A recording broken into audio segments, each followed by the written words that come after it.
You're watching the Press Row, where we're breaking down Big 12 basketball from the Opubco Studios in Oklahoma City. I'm Mike Sherman, here with Oklahoman columnist Barry Trammell, Jenny Carlson, and John Rohde. Guys, we're breaking down the Big 12. We're about a third of the way in.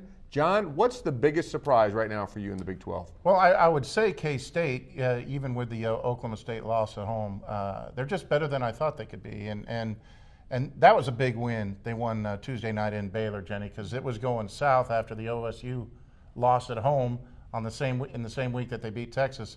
That was a good comeback down there in Baylor. It stopped the bleeding, and now they have Kansas coming to their place on Saturday night. I agree. I think Kansas State is the biggest surprise. I had no idea they were this good. I mean, you started to see them win the non-conference games, but then I think to establish themselves with big wins against Texas, Baylor.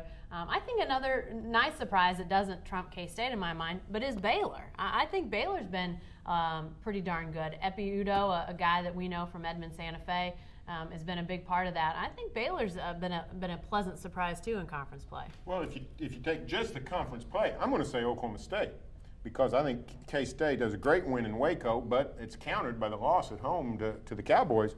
OSU really hasn't stumbled, lost a couple of road games, but that win at Manhattan is the game of the year so far in the Big 12. I think the Cowboys may be the surprise third of the way in. Jenny, who's the Big 12's best player?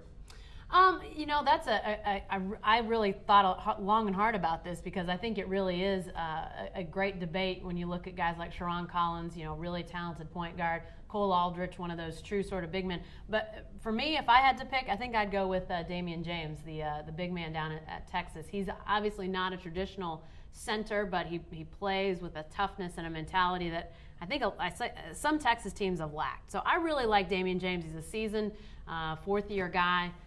I'd go with Damian James. I would go with James probably in November, December. It's January now. Right now, I'm going to go with James Anderson at Oklahoma State. By the end of the year, it could be Cole Aldrich at Kansas, who's healthier now. He's taking care of some personal issues. His grandmother finally passed away after a tough battle. So Cole Aldrich is coming around, Barry. So right now, I'm on James Anderson, but it may end up being Cole Aldrich. I'm with you, John, on that. I think Aldrich is likely to win, just because I think Kansas is going to go 14-2 or so and win the league. And Aldrich is a dominant player. That was a very impressive performance against Missouri on Monday night. But Anderson is carrying his team. He's going to lead the league in scoring, I think. He's a whale of a player. We've seen him up close. We know exactly what he does. I think probably the best player right now is James Anderson. I think Aldrich is likely to be player of the year. Okay, Barry, who's the biggest disappointment? Biggest disappointment, as a whole, it's Oklahoma. In conference, they really haven't done much than you thought they would, so it maybe not the Sooners in conference play, because they've just been sort of a hold and serve at home. But if you look at conference play, I'm going to say Baylor for losing that game at home.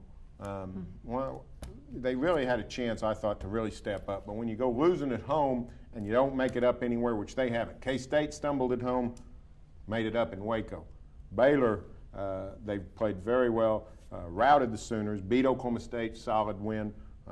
But you got to beat Kansas State at home. I'd go Oklahoma as well. I think the fact that, I don't know, to me, I don't care how you want to gauge it, if it's overall or if it's just in conference play. I think they have more talent than the record shows, regardless of, on the road at Tech, on the road at A&M. Sure, those are tough places to win, but I think they had more talent and have more talent than those teams, and yet they come away with losses. To me, this is a team that shouldn't be worried about, are we going to finish 10th, 11th, 12th? I mean, those are the kind of worries I think right now Oklahoma's facing. They've got too much talent for that, John. Oh, I agree 100%. It's got to be Oklahoma. As a team, they were top 15 before the season. Individually, Willie Warren was some people's preseason National Player of the Year. Not Big 12, National Player of the Year. Neither one of them have come close to what was expected. It's got to be Oklahoma. Last question. Last year, at this time, we left the Oklahoma State Cowboys for dead. Sounds like we're doing the same with the Oklahoma Sooners now in some ways. Percent chance that the Sooners have the same kind of comeback in the second half that the Cowboys experienced last year. Jenny? I'll give them about a 25% chance. And it's true. We did chalk up OSU as having no chance to get into the NCAA tournament, and they not only got in, but won a game and nearly won two, nearly had a great upset in the second round. So, clearly we didn't see the turnaround coming. But Oklahoma has the talent. Again, I'll say it again. The talent is there to be better than their record shows. So if they can put together the stuff that isn't related to talent, the chemistry and those sorts of things, they could win some games, but there's been very little evidence that chemistry is coming together. Well, if they do turn it around, that means they're going to make it, they're going to win a first-round game and almost win a second-round game and get in the tournament. I don't see that happening, Barry. I give it maybe 10% chance. They do have the talent, but they're not showing any signs of being a tournament team to me, Barry. No, and here's the problem. They've got, unlike the Cowboys didn't kill themselves a year ago in November and December. This team has killed itself in November and December.